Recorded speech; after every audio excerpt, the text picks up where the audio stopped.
This is James Mathers for the Digital Cinema Society at Cine Gear Expo 2025. I'm here with Stefan Karle.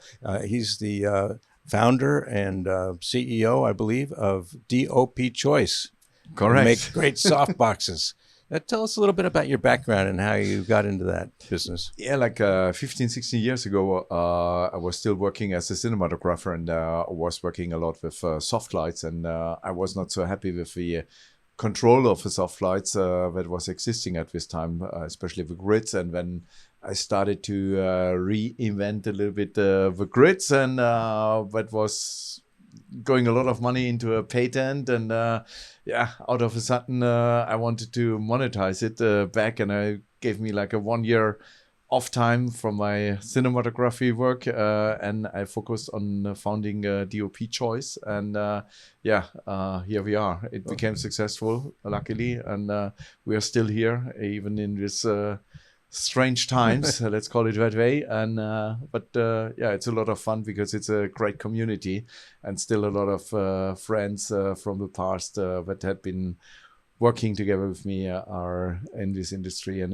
it's nice. It's a great community. Well, I love it when cinematographers are the ones designing the gear, because you know what we need. Exactly. It's a gaffers, it's the DPs, and this is also our resources for new products. For example, if we look back, one of product line the AIRGLOWs that he did was inspired by Martin Smith, a gaffer from the UK, working on Mission Impossible.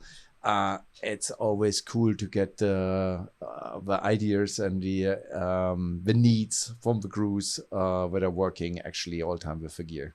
You know, people thought they always needed a soft box for hard point sources like HMIs or, tungsten, but now it's all LED pretty much. And do you still need a soft box? I think you do, but tell me why.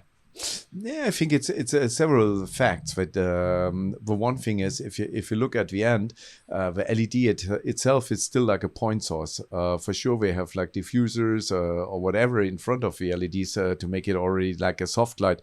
But it's not like a big light. It's not like a big light source, and you want to have like something that is wrapping around your face that doesn't make it too hard shadows, because even if you have like a tube, depending how you have it, it's a relatively small fixture. But if you can make it with a softbox a little bit wider, when it starts to wrap around what we see here, also we're always using the backlights, just with the snapbacks. You should tilt up, Chris.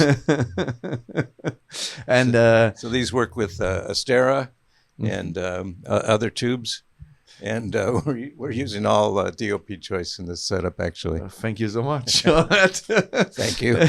And the other thing is, and this is quite interesting, we're working now with a lot of different colored LEDs, and it's like, for sure, LED has like a mixing chamber where you merge all these colors together. But at the end, it's also quite helpful if it also goes through textiles, if it's going back and forward, bounced back and forward within a softbox. Merges it even better, right? It's mixing light even better. And you see it on skin tones and so on. That really helps. But what we see is also that a lot of people are asking for even special textiles like muslin, unbleached muslin, to even get more of this natural look and warmth look that is quite good for the skin. We want to have one thing that the talent looks great. And got to make the money look good. Maybe.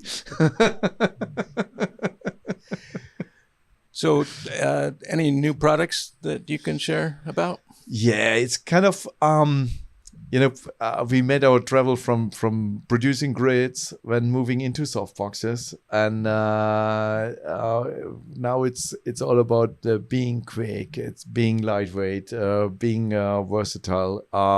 And that's why we came up with a lot of products that are, at the end, inflatable products. So that means like that you can build structures with his inflatable soft boxes that you could never build like with a steel or rods or whatever, or it would be so complicated that it's nothing that you want to use on set. So that was, for example, this project that we did with Martin Smith. His vision was to have like a wedge light, like a book light, but you can just put on a fixture that you have just one stand, that you don't have couple of flags or whatever around it, that makes it quite hard to move it in quick and out. You want to have one it, stand. yeah, just one stand, quick way, and that you especially have like an indirect light. And I think this is the trend that we see also. We have a punch from the fixtures, we have a control from the fixtures, especially the COB lights with the profile spots and so on. You have a power now that is amazing. We're going with LEDs now to 5K range. For sure, bouncing is becoming more and more important, or having it super soft. That means like that you firstly go in a bounce and then you go through a diffusion again. Combination. This is what we actually do with most of our AirGlow products. That is the range of the inflatables. And I see a lot of potential over there. We always try to make it easy for the user to be quick and to have the possibility also to put as many different lighting manufacturers into this combination of your fixture. Yeah, and also to keep it small, because not everybody's using the big trucks anymore. Yeah, and I see when I'm flying here to trade shows and bring in the inflatables, it's fantastic because it's just one bag. Yeah. Well, it sounds like you have a lot of interesting products that you've been developing. It's a new journey. It's I like new materials. I like new technologies, and then it's fun, and implementing things that had been already proven in other industries or in other sports like kite surfing and so on. It's kind of why don't you take that and bring it into the industry? It's cool. Yeah. Well, thank you, Stefan. Thanks for your great products. Thank you for being in here.